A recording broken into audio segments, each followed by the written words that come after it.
भोलि माघ 1 गते नेपालको निरङ्कुश पञ्चायत व्यवस्थाले पिस्कर दमन गरेको 42 वर्ष पुग्छ। तपाईँहरूलाई पिस्कर दमनको बारेमा थाहा होला।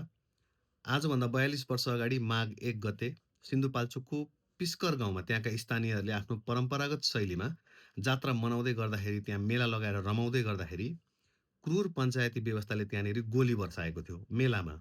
त्यसमा 6 जनालाई गोली लागेको थियो। 2 जना इरे थामी र वीरबहादुर थामीको त्यो गोली लागेर मृत्यु पनि भयो। त्यति मात्र नभएर त्यो गाउँका हरेक घरबाट एक जनालाई चाहिँ प्रहरीले थुतेर यातना पनि दिएको थियो।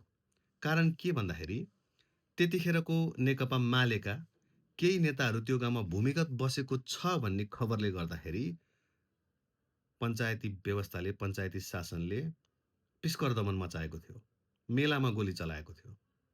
र भोलि 42 वर्ष पुग्छ र यही अवसरमा पिस्कर दमनको प्रतिरोध, पिस्कर दमनलाई लिएर जनताको प्रतिरोध, त्यसको सेरोफेरोलाई लिएर एउटा किताबको चाहिँ लोकार्पण हुँदैछ। किताबको नाम हो जेलभित्रको सङ्घर्ष। यसमा प्रमुख अतिथि नेकपा एमालेका अध्यक्ष केपी ओली हुनुहुन्छ र यो किताबको राइटर हुनुहुन्छ सरेश नेपाल।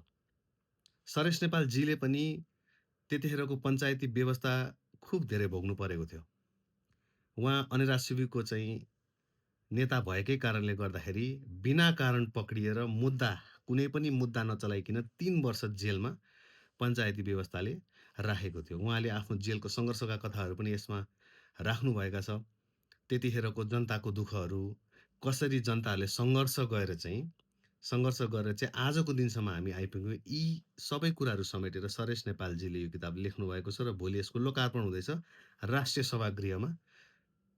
जसलाई यो कुरा बुझ्नु छ, जसलाई चाहिँ हाम्रो व्यवस्था कसरी परिवर्तन भएको छ, कस्ता कस्ता सङ्घर्षले परिवर्तन भएको छ, आज हामी खासै केही परिवर्तन भएन भन्छौँ, तर मैले अहिले जे कुरा सुनाएँ त्यो 40 वर्ष अगाडिको हो। 40 वर्ष अगाडि पनि, 40 वर्ष मात्रै भनौँ, 40 वर्ष मात्रै अगाडि पनि यति धेरै दमन थियो यो देशमा। भोलि राष्ट्रिय सभागृहमा यसको लोकार्पण हुँदैछ। प्लिज आइदिनु होला र नेपाल र नेपालीको सङ्घर्षको बारेमा केही बुझ्ने मौका पनि पाउनु होला।